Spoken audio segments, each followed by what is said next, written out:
সর্বশেষ যে আমাদের তারুণ্যের সমাবেশ ছিল, সেই সমাবেশের পর আমি ভীষণ অসুস্থ হয়ে পড়ি। সেই কারণে প্রথম 2টি প্রোগ্রাম, সকালে 11টায় যে আমাদের প্রেস কনফারেন্স ছিল এবং বিকালে আমাদের আদর্শের জনক শহীদ রাষ্ট্রপতি জিয়াউর রহমান বীরুত্তম, যার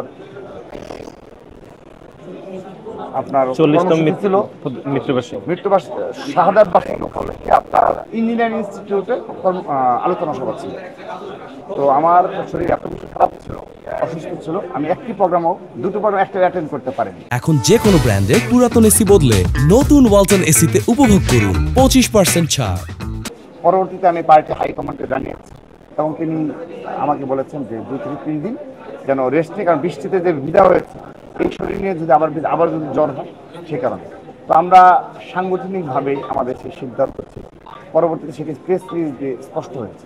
সেক্ষেত্রে আমি একটা বিষয় শুধু বলতে চাই যে বাংলাদেশে যে আওয়ামী লীগের আমলে 15.5 বছরে যে কিছু মিডিয়ার, সবাই না, অল্প কিছু মিডিয়া রয়েছে, তারা সে সময় যেভাবে প্রপাগান্ডা এবং বিএনপি কিংবা ছাত্রদল ইস্যুতে পেলেই যেভাবে অতি উৎসাহী হয়ে একটি ভালো কাজের কোনো প্রকার কোনো খবর থাকবে না। আপনি দেখেন জুলাই আগস্ট আন্দোলনে আমাদের ছাত্র দলের কোনো একটি, আমরা প্রেসিডেন্সি রয়েছে, আমাদের সুপার 5 বলেন কিংবা পুরো সেন্ট্রাল বডি বলেন কিংবা সবগুলো ইউনিটের একটি প্রতিবেদন আপনার কোনো ইয়েতে দেখেছেন, কোনো একটি টেলিভিশন ইয়েতে দেখেননি। কিন্তু সামান্য কোনো কিছু পেলে, প্রপাগান্ডা পেলে, সেগুলো নিয়ে তারা নিউজ করে ফেলে। তো এগুলো খুবই দুঃখজনক, যে কারণ মিডিয়া হলো কি আপনার প্রতিচ্ছবি, আমাদের সততার প্রতিচ্ছবি থাকে।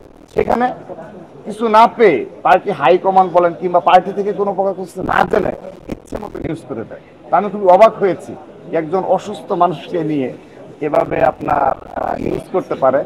তো আমি এগুলোতে অভ্যস্ত এই কারণে যে আমরা 15.5 বছরে অনেক কিছু পাড়ি দিয়ে এই জায়গায়, সেই কারণে এগুলো আমরা কোনো কেয়ার করি না। আমরা বাংলাদেশ জাতীয়তাবাদী ছাত্র দল এক এবং ঐক্যবদ্ধ রয়েছে।